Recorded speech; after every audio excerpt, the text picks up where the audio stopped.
Vous écoutez Boostez-vous, le podcast dédié au coaching mindset au féminin. Bienvenue dans l'épisode 19 du podcast, la prise de décision, première partie. Ravie de vous retrouver, de vous accueillir si c'est la première fois que vous écoutez ce podcast. Je m'appelle Camille Gaudin, je suis entrepreneur, je suis coach certifié et maman de 2 enfants. Ma mission, c'est d'aider les femmes à reprendre le pouvoir sur leur vie en reprenant le contrôle de leur cerveau. J'accompagne des femmes qui veulent se sentir épanouies, en confiance, en s'investissant dans une vie pro qui les passionne, tout en faisant de leur vie perso une priorité. Et mon message, c'est qu'on peut faire les deux. Mon objectif, c'est que chaque femme, chacune à son échelle, puisse se construire une vie qui lui ressemble, une vie dans laquelle elle se sente bien. Et je suis convaincue que l'investissement le plus important que nous devons faire pour y arriver, c'est notre développement personnel, c'est notre mindset, c'est notre mental. En tant que coach, je suis là pour partager des outils, des conseils simples, concrets, adaptés à nos vies de femmes actives pour comprendre ce qui se passe dans nos cerveaux. Mon rôle, c'est justement de vous aider à développer votre mindset, de vous aider à comprendre ce qui se passe dans votre cerveau, vos schémas de pensée, vos croyances, limitantes ou pas, vos émotions, vos comportements, pour que vous puissiez vous construire une vie sur mesure dans laquelle vous vous sentirez bien au-delà de ce que vous pensez possible aujourd'hui. L'épisode d'aujourd'hui est le premier épisode d'une série d'épisodes sur la prise de décision. Cet épisode est en lien direct avec l'épisode de la semaine dernière où on a parlé du besoin de validation parce qu'une fois qu'on a identifié, on a pris conscience qu'on était parfois dans un schéma de besoin de validation, la suite, c'est de travailler sur la prise de décision, de se réapproprier nos décisions. Et donc, c'est ce que je vais vous proposer de faire avec une série d'épisodes sur la prise de décision. On va décortiquer ensemble tous les concepts nécessaires à comprendre et à intégrer pour pouvoir prendre des décisions, pouvoir prendre plus de décisions et se sentir aligné avec nos décisions. Pour commencer l'épisode d'aujourd'hui, je voulais vous interpeller sur le fait que c'est ultra important de prendre des décisions. La prise de décision, c'est le pouvoir ultime qu'on a à la fois dans nos vies, mais aussi sur nos vies, pour impacter la trajectoire que nos vies vont prendre. Si vous voulez être l'héroïne de votre vie, votre super pouvoir, c'est la prise de décision. Et donc, on va passer les prochains épisodes à parler des décisions et de la façon dont on les prend.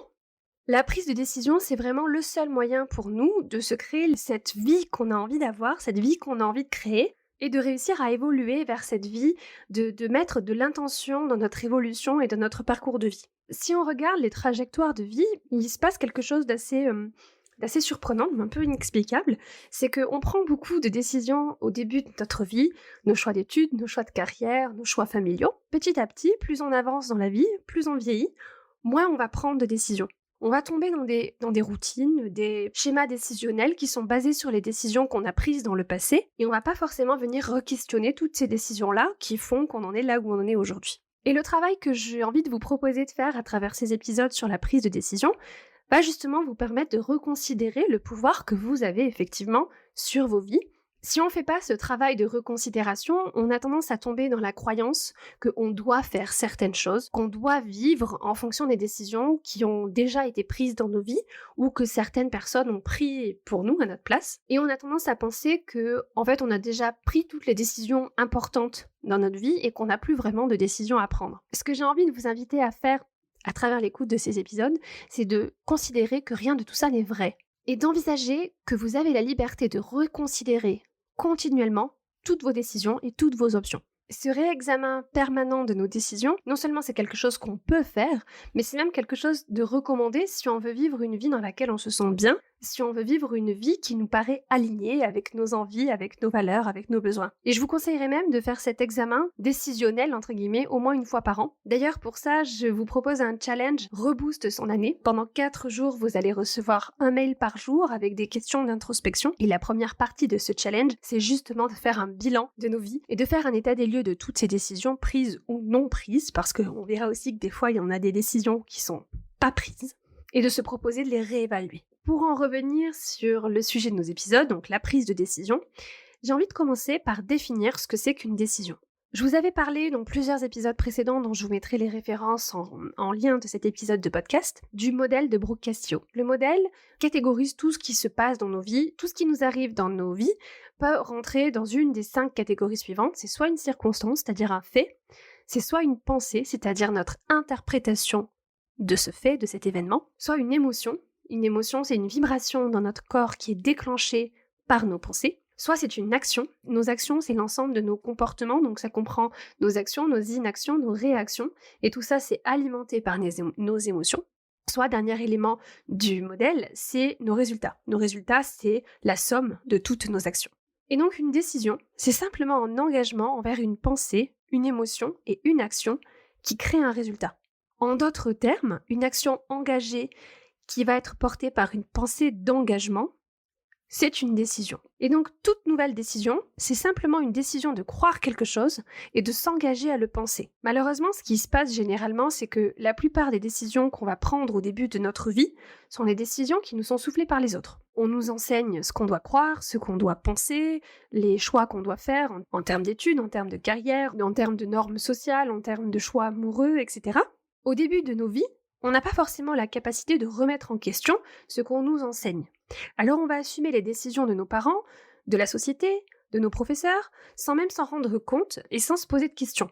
Et souvent on ne considère pas toutes les options qui s'offrent à nous avant d'aller de l'avant parce qu'on a été exposé à un modèle de pensée et on est convaincu que ce modèle c'est le bon modèle. Ça nous pousse à vivre des vies dans lesquelles on va penser beaucoup de je suis censé être comme ceci ou comme cela, je suis censé faire comme ceci ou comme cela, au lieu de vivre des vies où on aurait plutôt tendance à se dire j'ai envie de faire comme ci ou comme ça.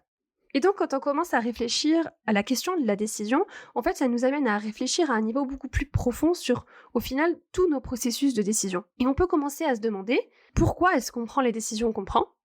Qu'est-ce que ça signifie pour nous, ces décisions, et qu'est-ce que ça signifie pour nous des expressions comme réussir sa vie ou avoir une belle vie ? Qu'est-ce que ça veut dire pour nous ? À quoi ça ressemble la réussite ? À quoi ça ressemble d'avoir une belle vie ? Pour faire cet état des lieux complet sur nos processus de décision, il y a 3 idées principales à considérer et à décortiquer et à décomposer, et c'est ce qu'on va faire dans les 3 prochains épisodes de podcast. La première idée à développer, c'est que tout est facultatif, c'est-à-dire que, en fait, nous ne sommes obligés de rien.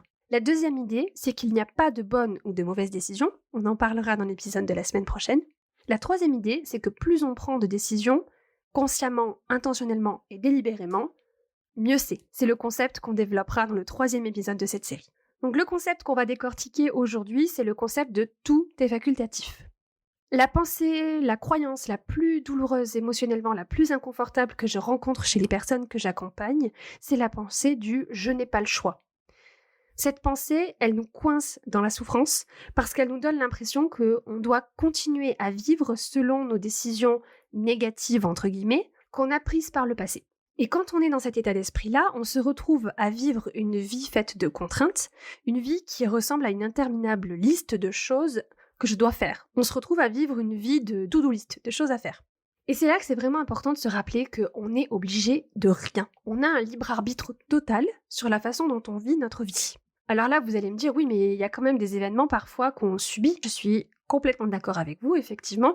On ne choisit pas nos circonstances, les aléas de la vie, les accidents de la vie, les maladies, les deuils, etc. Toutes ces choses-là, on est d'accord qu'on ne les choisit pas. Par contre, là où réside notre libre arbitre, c'est sur la façon dont on y réagit. Et là où réside notre pouvoir de décision, c'est sur la façon dont on va décider quoi faire de ces circonstances de vie. C'est important de se rappeler que nous ne sommes obligés de rien. On a un libre arbitre total sur la façon dont on vit notre vie, mais je sais que cette pensée peut apporter pas mal de confusion, mais essayons de la regarder d'un petit peu plus près. Quand on regarde ça de plus près, la plupart des choses qu'on fait, c'est soit des choses qu'on veut vraiment faire, par exemple prendre soin de nos enfants, ou des choses qu'on pourrait arrêter de faire. Par exemple, toutes nos mauvaises habitudes, le fait de trop manger, de se coucher trop tard le soir, ou le fait d'entretenir une relation toxique avec quelqu'un, par exemple. C'est pour ça que le processus d'évaluation de notre vie, d'une manière qui nous rend notre pouvoir, d'une manière qui nous permet de reprendre le pouvoir sur notre vie, c'est impératif si justement on veut reprendre le pouvoir sur sa vie. Ce qui est intéressant, c'est que quand on fait cet examen-là, ça ne veut pas dire qu'on va tout changer, qu'on va tout révolutionner dans tout ce qu'on fait, dans toutes nos décisions, nos choix de vie, que ce soit professionnel, familial, amical, etc. Souvent, cet examen va nous permettre de changer ce qu'on en pense et comment on se sent à propos de ces décisions. Et ça peut être un exercice hyper libérateur pour reprendre le pouvoir dans notre vie, parce qu'on a la permission de changer absolument tout ce qu'on veut dans notre vie, que ce soit nos relations, notre relation avec notre conjoint, notre relation avec notre famille, avec notre belle famille, avec nos amis. On peut changer notre lieu de vie, On peut changer notre niveau d'éducation. Par exemple, si on a envie d'apprendre une nouvelle compétence, on a la possibilité de le faire. On peut changer de travail.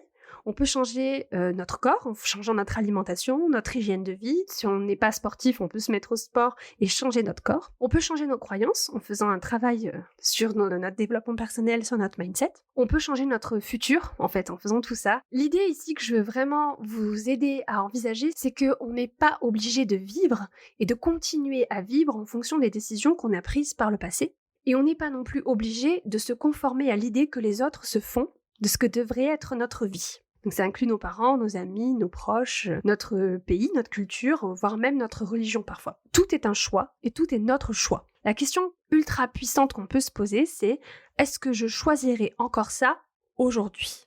Et ce qui est vraiment incroyable avec cette nouvelle façon de penser, je l'ai testé chez moi et je le vois chez mes clientes que j'accompagne en coaching, c'est que quand on pense nos décisions comme ça nous permet de considérer nos vies et nos décisions différemment. En fait, ça va nous permettre de nous rendre compte que parfois, on vit des vies beaucoup plus authentiques que ce qu'on pensait.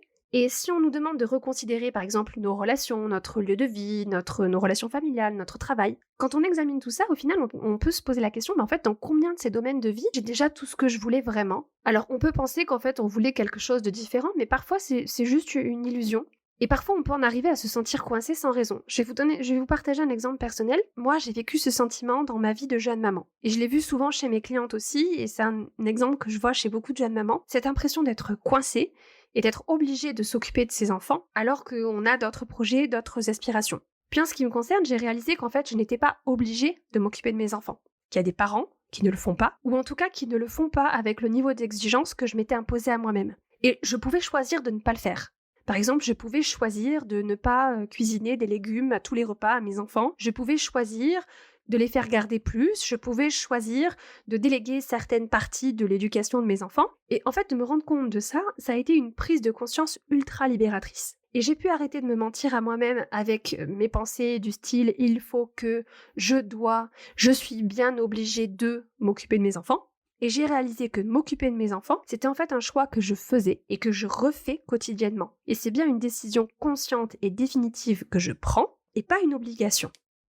Et donc l'exercice ultra puissant que je vous invite à faire pour terminer cet épisode de podcast sur ce premier concept de tout est une question de décision, c'est d'examiner vos différents domaines de vie et de vous poser cette question ultra puissante et de vous dire « est-ce que je choisirais encore ça aujourd'hui ?» Et c'est important de prendre le temps de répondre à cette question à l'écrit, parce que ça va nous permettre de nous rendre compte que, en fait, on est en train de choisir des choses automatiquement, qu'on en ait conscience ou pas.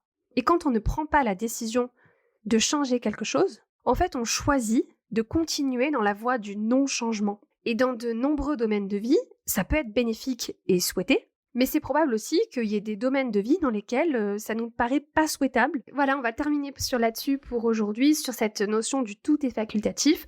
Refaire un petit check, un petit point sur vos vies, sur vos décisions dans les différents domaines de votre vie et de vous dire, ok, qu'est-ce que je choisirais encore aujourd'hui ? Et si vous voulez aller un petit peu plus loin, je vous invite à vous inscrire au challenge Reboost ton année.